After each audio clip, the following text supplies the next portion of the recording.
ଆରେ ଭାଇ ଜୟ ଶ୍ରୀରାମ। ମୁଁ ପ୍ରଭାତ ଏବେ ଆସିଛି କୋଉଠିକି ନା ଧାନ ବିଲରେ। ଆପଣମାନେ ବି ଦେଖିପାରୁଥିବେ ଧାନ ବିଲ, ଧାନ ସବୁ ପାଚି ଆସିଲାଣି। ଆଉ ବାପା ଆମର ଧାନ ସେଠି କାଟୁଛନ୍ତି, ମୁଁ ଯାଉଛି ବାପାଙ୍କ ପାଖକୁ। ଆପଣମାନେ ଷ୍ଟେ ଟ୍ୟୁନ୍ ହେଇକି ରୁହନ୍ତୁ, ଦେଖନ୍ତୁ ଧାନ କଟା ଚାଲିଛି। ଆଉ ଧାନ ବିଲର ଭିୟୁଟା ଟିକେ ଦେଖନ୍ତୁ, ପୁରା ଅଲଗା ପ୍ରକାର ଲାଗୁଛି ଧାନ ବିଲରେ ବୁଲିବାଟା, ବୁଝିଲେ। ଆପଣମାନଙ୍କୁ ବୁଲେଇକି ଦେଖେଇ ଦେଉଛି, ପୁରା ଯେଉଁଠି ଦେଖିବେ ବି ପୁରା ଟୋଟାଲ ଖାଲି ଧାନ ଗଛ, ବିଲ ସାରା ପୁରା ଧାନ। ଧାନ ଏବେ କଞ୍ଚା ଅଛି, ଶୁଖିନି, ପାଚିବ। ତାପରେ ଶୁଖିଲା ପରେ ଲୋକମାନେ ଆମର ଚାଷୀ ଭାଇମାନେ ଆଉ କାଟିକିରି ଘରକୁ ନେବେ। ଆଉ ଦେଖନ୍ତୁ ଧାନ ପୁରା କେମିତି ହେଇଛି। ଇଏ ହେଉଛି ଧାନ, ଦେଖୁଛନ୍ତି।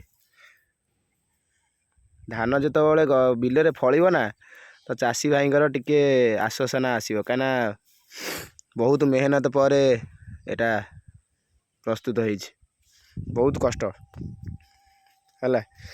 ଯାଉଛି, ବାପା ଆମର ସେଠି ଅଛନ୍ତି ଭିତରେ, ଜୁମ୍ କରି ଦେଖେଇ ଦେଉଛି। ବାପା ଆମର ସେ ଜାଗାରେ, ଏଇଠି ବାପା ଆମର ଧାନ କାଟୁଛନ୍ତି। ତା ପାଖକୁ ଯାଇକିରି ଆପଣମାନଙ୍କୁ ଦେଖାଉଛି ହେଲା। କେମିତି ହେଇଛି ଦେଖୁଛନ୍ତି। ଧାନ ବିଲରେ ଯିବା କେତେ ମଜା, ପୁରା ଅଲଗା ପ୍ରକାର ମଜା ଏଇଠି।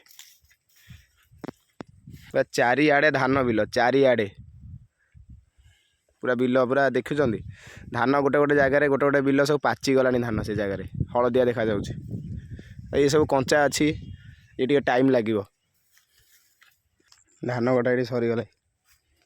ହଁ ବାଉଁଶ ଦେଉଛ,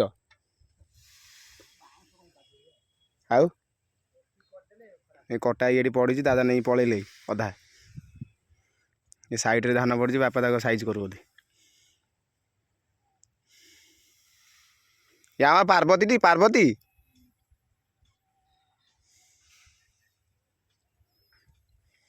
ଧାନର ନାଁ ପାର୍ବତୀ।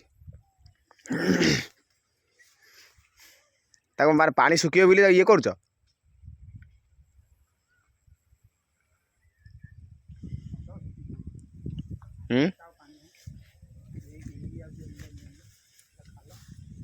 ପାଣି ଶୁଖିବ ବୋଲି ପହି କରୁଛନ୍ତି। ଦେଖୁଛ କୋଉ ଭଳିଆ କାଦୁଅ, ଏଠି ପାଣି ରହିଛି ବିଲରେ।